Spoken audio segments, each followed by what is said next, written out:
Hi there. My name is Dave Butler. I am Executive Medical Director for Hospice of the Valley, and appreciate the opportunity to be here and learn from you all today. We are a large not-for-profit hospice in Phoenix, Arizona. We've been around for about 38 years, and have been kind of the dominant hospice in Maricopa County. And just to give you a lay of the land, we have, over the past 12 years, the good news is Maricopa County has one of the highest rates of Medicare hospice utilization of any county in the U.S. The news that's less clear is that we went from 30 hospices to 64 hospices in 10 years, and they have virtually all been for-profit hospices. So that's for another conversation at another time. But in that environment, we've been involved in palliative care program development since 1999, and essentially, it's the same thing we've all been talking about. We saw, our leadership saw a lot of patients in the community that were either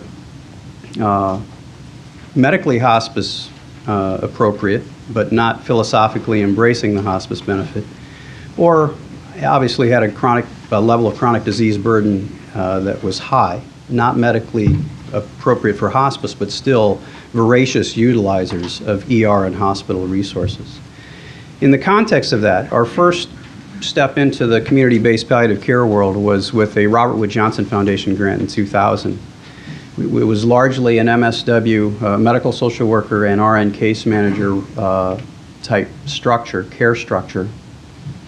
That transitioned to a Medicare demonstration project that some of you are probably aware of that went on from 2003 to 2008, which there were 15 sites across the country. We were one of those 15 sites. There were 4 sites that showed a cost and a utilization benefit.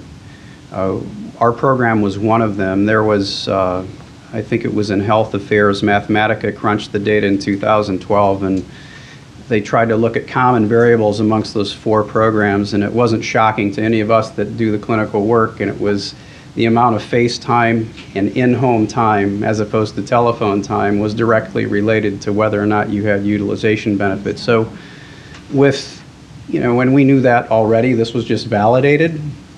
But in the context of that, when we were thinking more about the demonstration project ended in 2008, as I alluded to, we were self-funding this program. We had 200 or 300 patients on the program, and the advantage that we have is we're a large hospice. We have the ability to do these types of things. We just kept patients on our program and continued to support the program.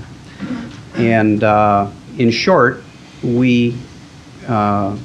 our board and our executive director, who were very foresighted, we read the tea leaves a lot, along with the rest of you, and saw kind of the focus on integration and the focus on where the Affordable Care Act was going, and we have increased our budget by about 25% every year. And so we went from 200 patients to about 1,000 patients on service where we are currently. So the question becomes, and this is the question that we're all trying to figure out, right? I mean, the human argument for this type of care is one that's been made a long time ago, right? The accessibility piece is 50 to 75% of this, the 24/7 accessibility. For the reasons, the case Sean Morrison described this morning, that's exactly what happens. It doesn't happen at 1 o'clock in the afternoon. It happens at 2 o'clock at night, and if this is a medical emergency, go to the ER.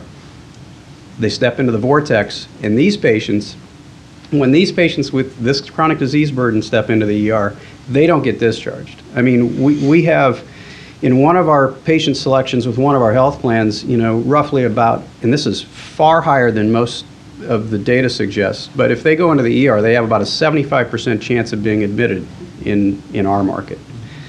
So anyway, having said that, so how do you pay for this? And I think that's one of the things, and listening this morning and listening to others, and whenever we go to the palliative care conferences and trying to learn best practices, the thing that strikes me is that we all have workarounds to try to figure out this financial piece. Meaning, what works in our market, and I'm not here telling you this is scalable across all markets. We are a 2,400 patient average census a day hospice. We have a large reach into the market, and we have great relationships with our health plans and health systems. But what we found for our market, we have partnered with the health plans. That this story, once we were able to demonstrate our results, has resonated. We now have 3 health plans that we have contracts with. We have a 4th that will be executed within the month. We are now starting to go at risk on some of these plans. We were initially a per member per month only.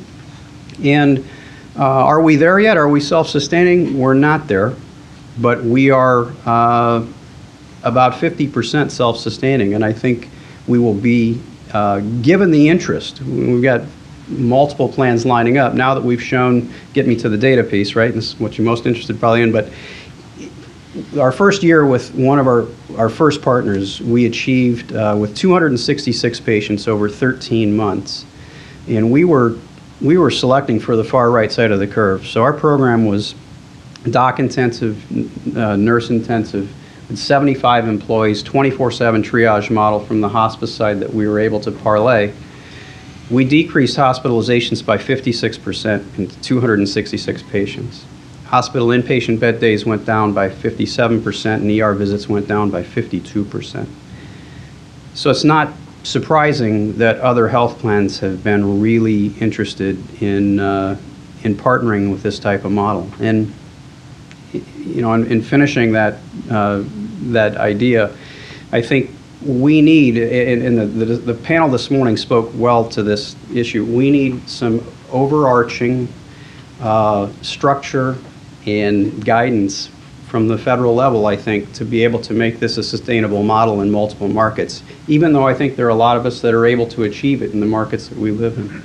But anyway, I appreciate your time, and if you have questions, I'll be around. Thank you.